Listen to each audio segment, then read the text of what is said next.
Good morning, everyone. My name is Kevin Guthrie. Thank you for being here. I'm the Executive Director of the Florida Division of Emergency Management. And before any of our friends and colleagues back in Tallahassee talk about my dress, yes, it was very hard for me to get dressed this morning and wear these colors.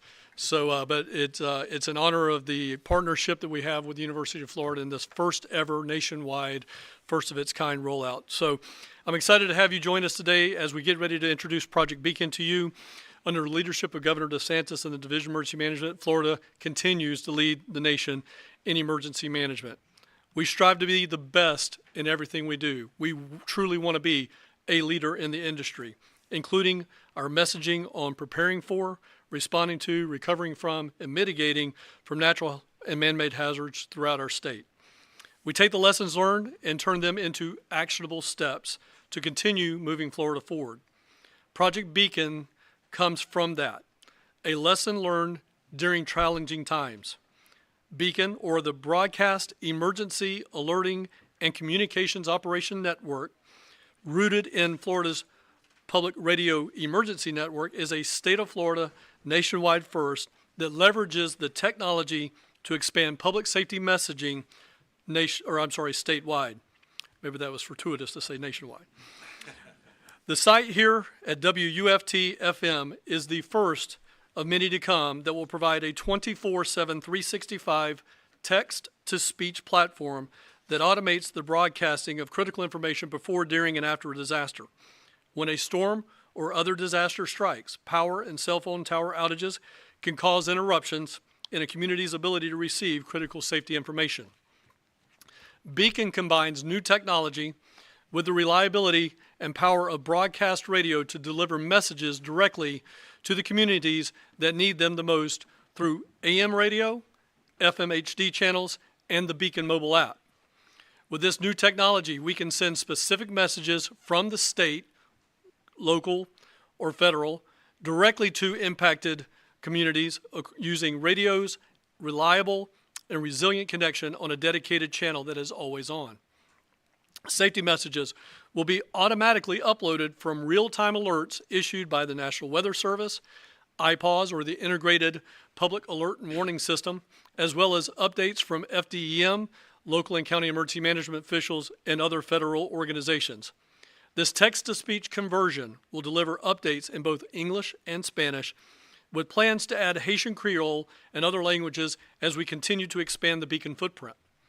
Beacon's safety first, always-on philosophy will ensure that we are reaching Floridians and visitors not only when they need it most, but also with helpful resources year-round. During Hurricane Helene and Milton's landfall, Beacon was stress-tested extensively to ensure it was ready for a live audience, and over 4,000 messages were successfully input into the system and converted to on-the-air radio broadcast messaging. When we are not in disaster mode, Beacon will be the platform for residents to hear about relevant recovery resources and preparedness information and much more. Before we hear from some of the other distinguished guests here this morning who have helped us develop this incredible system, I want to take a moment right now and let you hear what the broadcast sounded like during Hurricane Milton. You're tuned to Beacon, Florida's only around-the-clock emergency preparedness source. Beacon, safety first, always on. Attention residents of Sarasota County. Hurricane Milton is in the process of making landfall, and Sarasota County is in the direct path of this dangerous hurricane. Shelter in place and stay tuned to Beacon for the latest updates from county, state, and federal agencies. Atención residentes del condado de Sarasota. El huracán Milton está en el proceso de tocar tierra y el condado de Sarasota está en el trayecto para un impacto directo de este peligroso huracán. Refúgiate donde te encuentres y manténgase sintonizado a Beacon para recibir las últimas actualizaciones de las agencias del condado, estatales y federales. Bridges to North and South Hutchinson Island will close at 8 p.m. tonight. Access will be limited to first responders and residents facing emergencies, provided law enforcement deems it safe. If you are not a resident of North and South Hutchinson Island, you will not be allowed to cross these bridges until the winds subside. Florida Division of Emergency Management is telling residents it's their last chance to evacuate in response to Hurricane Milton. There are 155 shelters open statewide, including 7 state-operated facilities. A full list of shelters is available at floridadisaster.org/shelters. This is Beacon, your 24/7 source for critical safety information. When emergencies strike, we're always on. Beacon. So we're really excited about this. It cuts down time to get a message out. So as soon as that message comes out from an RSS feed or iPause, that goes straight to the airwaves. And we are really excited about that technology and that capability to get instant messaging out on the airwaves. And I guarantee you, sometime over the next decades, that we will save lives. We could not do this without our partners, and there's a host of partners that I'm going to introduce today. But the first and foremost, this was, as Craig and I were talking in the hallway over here, this actually started with President Fox at the University of Florida. And President Fox, I want to invite you to come and share your information with us and let us know maybe a little bit of the history. Thank you, Kevin. Thank you, sir. Thank you, Kevin. Good morning, everyone. In the 1850s, Joseph Henry, the very first secretary of the Smithsonian Institution, started to use then new technology, the telegraph, to gather weather data from around the country. And he used that data to create daily national weather maps. Now, Mr. Henry's extraordinary vision from the 1850s laid the foundation for the weather forecasts that we rely on so much today to plan everything from space missions to family picnics and to help protect hundreds of millions of people around the world from devastating storms. Today, we celebrate the launch of another significant advance in using science and technology to raise the bar for safety and quality of life. Instead of the telegraph, this advance, known as Beacon, uses artificial intelligence, and I'm pleased to say that its inception did begin right here at the University of Florida. As one of our nation's leading research institutions, that's precisely what we should be doing. The University of Florida has long been a leader in the creation of new innovations and tools to better life for millions of people. And furthermore, the university is enjoying additional stature as a national leader in artificial intelligence across the university. That commitment dovetails wonderfully with the work here at WUFT and the Florida Public Radio Emergency Network. This proven public service model has served Floridians for more than 10 years and is widely recognized as an innovative industry-leading initiative.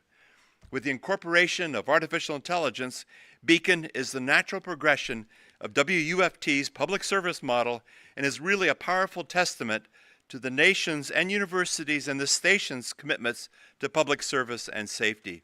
I want to congratulate everyone that's been involved in this development and particularly the past 10 years of success. Thank you all. Congratulations.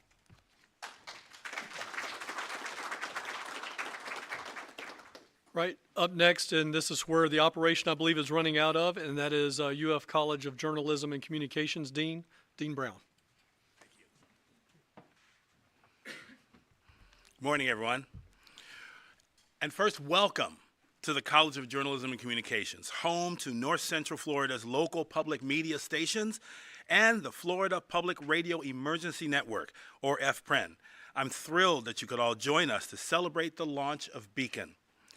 The University of Florida has been a trailblazer in the broadcast industry since WRUF Radio first went on the air in 1928, and then expanding to public media stations WUFT FM and WUFT TV.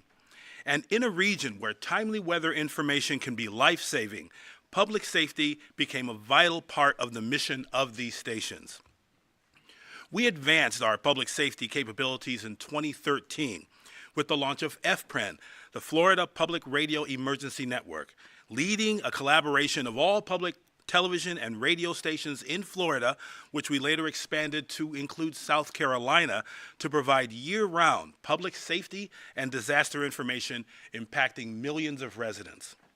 We've been working closely with the Florida Division of Emergency Management and county-level public safety agencies for years to improve the ability for emergency messaging to get directly to the public. In 2019, the Corporation for Public Broadcasting recognized WUFT and FPREN with their Community Lifeline Award, which has only been given to a station twice in the history of CPB. Beacon is the natural extension of WUFT and FPREN's work in creating bridges between emergency management safety agencies and the public. The data generated will also provide a valuable resource for our researchers studying effective communication strategies about public safety issues. The combination of state-of-the-art broadcast infrastructure, established relationships with FDEM and county-level agencies, and the invention, like the AI-driven Beacon service, made our college the ideal place to grow an incredible public safety program. I am grateful to the leaders of our Division of Media Properties who conceived of this service and excited about our continued partnership with FDEM and Futuri Media. Thank you all for being here.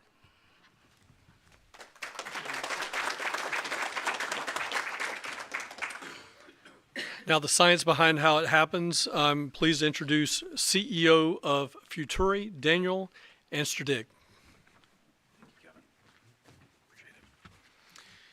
Thank you very much. And thank you also to all of our emergency managers and our friends from FEMA who have done so much this year to support disaster survivors. Today, we're witnessing what is possible when the best innovators in the private sector join forces with public safety agencies all across America. Over the past year, Futuri has been working closely with Randy Wright at the University of Florida and FDEM, working with truly the brightest minds in academia and emergency management to solve one of our most critical challenges in our country today. During disasters, vital communications are often lost, and we take a vital lifeline away from millions of people when we don't have communication present. Sadly, we saw this happen over the summer when Helene slammed states across the East Coast. All of us saw harrowing images of the damage, and at the same time, we saw another tragedy unfolding too. Loved ones desperately trying to locate each other and find out what to do after losing cell phone and internet service for days on end. But in their most desperate time of need, not only has emergency management been there, but the time-tested reliability of broadcast television and radio stayed on, providing thousands of families with a way to reconnect with loved ones and link up with vital recovery services. What makes Beacon so unique is that we've engineered a way to marry the reliability of broadcast with the immense power of artificial intelligence and the life-saving information and efforts of emergency management. Beacon works by pulling together official public safety information from trusted government sources.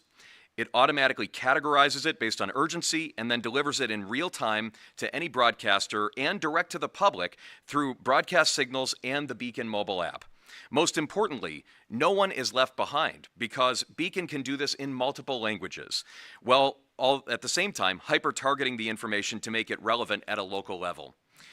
As CEO of a company that works with thousands of broadcasters from around the world, including every major broadcaster in America, I'm very well aware of the changes that are happening in the broadcast media landscape today.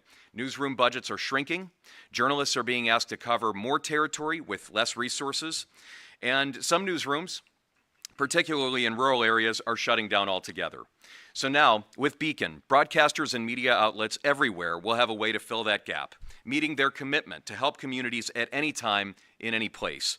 And that's why we say Beacon is an always-on technology. But one more thing, you don't have to wait to listen to Beacon and to check it out, because today we're happy to announce that Beacon is available to everyone with a smartphone for free through the Apple App Store and through Google Play. And if you live here in the Gainesville-Ocala region, you can also tune in on your radio at 89.1 WUFT HD4. Now, let me close by also expressing a special thank you to everyone at the Florida Division of Emergency Management, Governor DeSantis, the University of Florida for leading the way. Thank you for helping us to make this a reality. You are true pioneers in emergency management. You serve the people of Florida with a great sense of dedication and integrity, and we've witnessed this firsthand this year. You've invested in the future by partnering with Futuri, and we're honored and look forward to working arm in arm with you to serve the citizens of Florida and to bring this technology, born in Florida, right here at the University of Florida, to every other state in our great union. Thank you.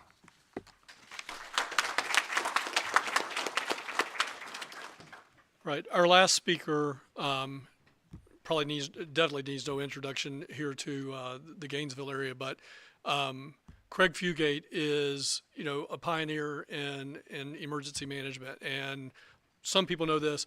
My very first stint in emergency management, I was deployed as a planned section chief to Hurricane Katrina in Picayune, Mississippi, Pearl River County, and I was deployed on the former administrator's behalf. I am delighted to have Craig here today. He's been a mentor to me in my young career, and now even as I get in my older career, I still listen to him. He called me 6-7 years ago, and he says, "Kevin, we got to get FPRIN, we got to engage it, we got to get there." And it wasn't until he told me a stat that, again, I think will answer a question that may come up. Why radio? Why do we use radio? Radio is a thing of the past. In the history of the state of Florida, and I'm sorry if I'm stealing your thunder, Craig, but I love this point. In the state of Florida, we have never lost a radio broadcast tower with all of the storms that have hit here. It's always been on. It's always been there. With that being said, a friend of mine, Craig Fugate, please come and give us some information. Thank you, Kevin. Anytime somebody talks about AI in some application, I kind of like glaze over because everything's using AI, right? So I want to go to why. Hurricane Andrew struck in 1992. The survivors of that storm that lived south of 122nd Street described it this way. All they knew was as far as they could walk and as far as they could see. There was no information coming in. And over time, we've been working to figure out how to get information to the public. But the one thing that was pretty common, as Kevin said, radio survived. Radio survived Hurricane Michael, a Cat 5 hurricane. The NPR public radio station at the Golf College was out there, was still on the air. So we went back to what will be there on the worst day when people need information about where to get help, what to do, where resources are. In Miami, we were using colored balloons with helium to try to identify locations. We've come a lot further than that. But even if radio is up, you still got to have content. Without content, they're repeating everything they knew prior to losing communications. And I had the honor to serve here in Alachua County as emergency manager. I'm proud to see the Alachua County team as part of this. But starting at Alachua County to the state of Florida to getting to FEMA, the thing that I kept seeing was we're generating a lot of information. And used to be, it was easy to get it into the news feeds. The problem, as was pointed out, radio will be there. But the ability to take content and get it on the air was going away. And I saw this in Florida, particularly in our rural counties. I also saw how media markets, and Kevin's very well aware of this. When he was up in Jacksonville, whatever happened in Duval County made the news. What was happening up in Nassau County got a little piece of it. And so the ability to use radio stations, and again, we're building us upon our public radio infrastructure, but this is available to any station during the crisis that needs content. So for many small rural stations that may be up and transmitting, we'll do something we've never been able to do before. We can take the information from a small county like Union County, who has a small shop, but they need to tell people where the shelters are. And they're not going to get that information out once the internet goes down because we've been using social media, the web page, and when that's down, what's left? It's radio. But the labor it takes to take those shelter lists, get it into a broadcast format, get it read over the air, was multiple steps and personnel that in many cases no longer exist. Beacon takes that process and converts that text into broadcast quality information, then going out of a radio station in minutes versus the time it would take to do this. The other part of this is this does not replace the emergency alert or wireless emergency alerts or iPulse. This complements it. And here's the example. When you get the warning for a boiled water order, it tells you to boil water. Does it tell you how? Almost impossible because we're limited to 2 minutes audio in the emergency alert system and 360 characters in the wireless emergency alerts. So we can tell you have to boil water, but how does county public health tell you what that means? And that's where Beacon comes in. It complements those warnings by now giving people actionable information about what they need to do. This has been a long time coming. And again, the University of Florida offers us something you find very rare in the world.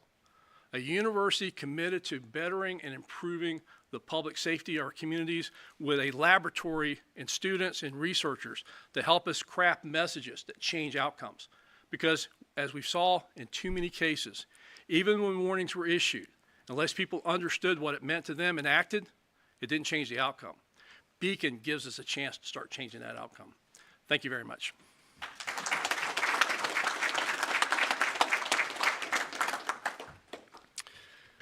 So again, I want to thank our partners here at UF and Futuri for this collaboration that's going to allow emergency managers at local, state, and federal level to add another tool in their tool belts to reach more Floridians and visitors in time of need. I think another thing that I would just say is in an era of a lot of information and nobody knows what's right, what's wrong, misinformation, disinformation, true information, accurate information, we can now drive people to a trusted university, state university system, public radio network to get trusted, vetted, verified information straight from the source, whether that's local, state, or federal. And we're excited about that ability to do that. So with that being said, we will take any questions for a few minutes. Anybody? Forrest? This is a very cool concept, obviously. Oh, thank you very much. Thank you very much for taking the time and the questions. One of the questions that I have, though, is with broadcast. I've been in the business for 15 years now. You know, the human element is important for quality control. If you get something that you know is not real or there's an error in it, you're able to stop yourself from broadcasting it on the air. So who would do quality control when this is AI powered? Yeah, so that's a great question. And again, if his microphone's not working, who's going to do the quality control on this before it actually goes on air? So all of the information that we're receiving is actually vetted at the local level or the state level or the federal level. It's coming from the Storm Weather Prediction Center. It's coming from the local National Weather Service office. So again, as that material is vetted at the local level, whatever that is for that individual agency, they have to make it as true and correct before they put it out in as Craig says, either an iPause message, an emergency alert message, or even as they put their data streams into the actual watches and warnings. So the human level comes at the agency level before it then gets uploaded into this. So that's a great question, and we still have human eyes on it before it ever goes into the system. Anyone else? All right. And so there's adoption from like a rural county like Levy County, Hernando County. They know about the system now, and they're like, we can't wait for it to start, or they're set to go? So again, the question was, the rural counties, are the counties aware of this system, or are they aware it's coming out? Yes, they are. And we are going to be doing trainings on this for all counties and all cities for the rollout. It starts with this announcement today, and then we'll continue to provide training for them as we move throughout the year, as we're statutorily mandated to do anyway. This is yet another tool in the toolbox that we will continue to provide continuous training on. And yes, they are aware of it. And yes, they are looking forward to this. There are some situations, and I'll give an example. There's a partnership today between Leon County Emergency Management, the City of Tallahassee Emergency Management, and Florida State University, and they take their data and put it onto the airwaves in a more traditional format. This is now going to be able to automate that. So in some cases, some of this is being done in a more, as Forrest said, a more human interaction where we take maybe hours to get it on the radio. This is going to cut that down to minutes. So they are looking forward to this. And it gives everybody in a listening area their bite at the apple to get their information on the air. So again, trusted source, go to the dedicated channel, wait for your county, your city to come up. So we're really excited about that. All right, Forrest, to follow up, go ahead. What's the timeline for full deployment? 67 counties, obviously you're starting here in Alachua, but where do you want to be and what's kind of the idea? Yeah, so what we've been able to do to this point started with some disaster funding as well as an appropriation by the House and Senate that we're in the current year of doing that. It's my understanding that there will be another appropriation request from the universities and the private sector to add on to this. So again, that'll be the will of the legislature. But again, this is a first of its kind, national best leading, and again, I know in my heart of hearts that we're going to save people's lives by getting that message to people faster, getting to a trusted source that has been vetted by, again, local, state, and federal government. Right. I appreciate you guys coming out for us, or did we have another question? There was online? just one more question online from Tom Hudson. Is Beacon only to be used for public safety messaging?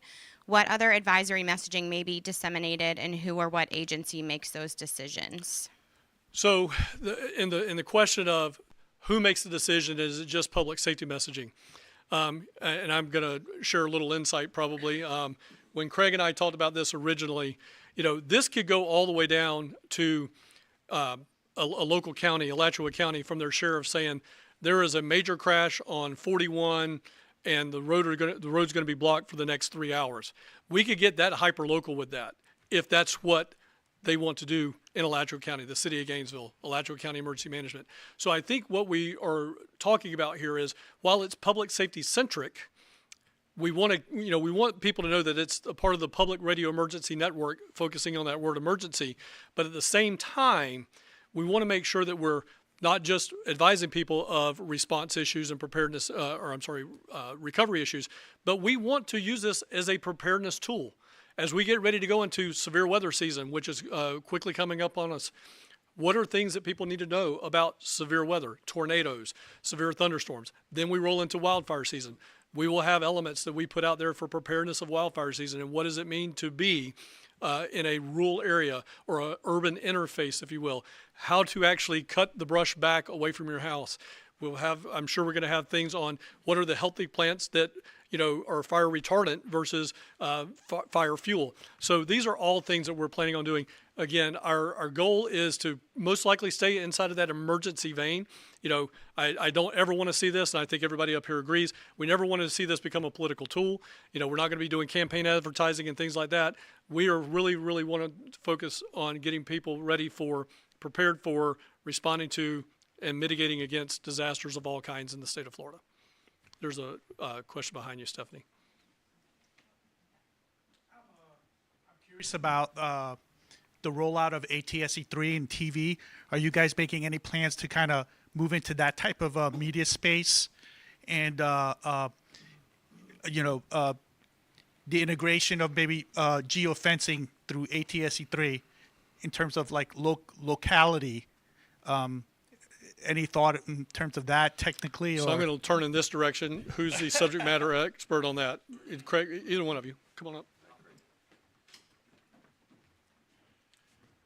The acronym, we generally just call it Next Generation Television for all the non-technical people. It's going to be the ability to basically have one-way internet going to your TV over the air, not over cable, not if the internet's working, not over cellular data.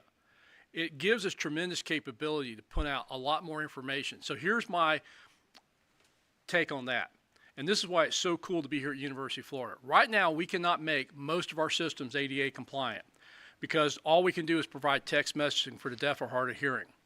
But if you're in that community, you know that American Sign Language is your first language. And we know from behavioralists that in a crisis, you always go to your mother tongue. Think about what we could do with doing an avatar to sign the messages automatically. That is a capability Next Generation Television has. The other capability it has, we have to send out sequentially information. So we have to pick the language that we can send out first and send out second. Next Generation Television, we can send out 100 languages at one time. You select on the TV what's your mother tongue to get that information. So we are definitely looking, and this is one of the things where Futuri brings a lot of expertise, is how do we apply graphics and tools in that area? And again, this is why anchoring here at University of Florida is so critical. There will be capabilities that we have never done. Think about it. Our current emergency alert system in WIA is nothing but a text message, an audio message, and a text crawl, right? We got artificial intelligence and graphics and everything else. How do we automate that? But more importantly, rather than just putting a lot of pictures and a lot of information up there, how do we make sure it's the information to help people understand what it means to them so they act and change the outcome?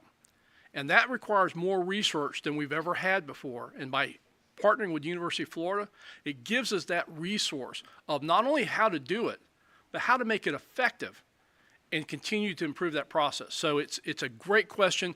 This is just starting with radio, but it's not stopping at radio. Dean, you want to add to that a little bit? Just on a general Okay. point. Oops, here we go.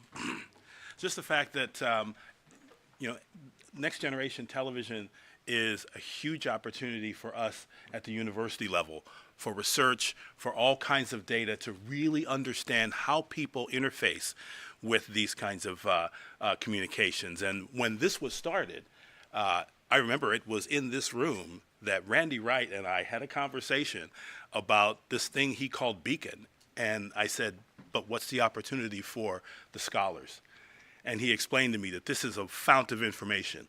And it was going to be something that was going to be really transformative in terms of our ability to understand how people, like people who are in the deaf community, can get good information. And so it's such a big opportunity. And again, very thankful to you for your part in it. Glad to do it.